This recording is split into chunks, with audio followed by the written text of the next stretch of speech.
সেনাপতি আদেশ করুন মহারাজ। আমি শুনলাম আমার রাজ্যে নাকি যুদ্ধ শুরু হয়েছে, তাই তো আমি লুঙ্গি আর গেঞ্জি পরে এসেছি, যাব যুদ্ধ করতে। আমি রাজা বালেশ্বরী ধলেশ্বরী নদীর মাঝখানে থাকি।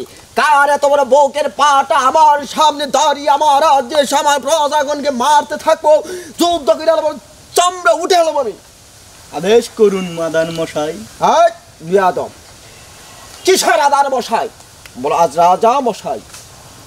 আদা মশাই। আচ্ছা, তুমি আমার দল বল নিয়ে চলে আসো, এখন যাব যুদ্ধ করতে।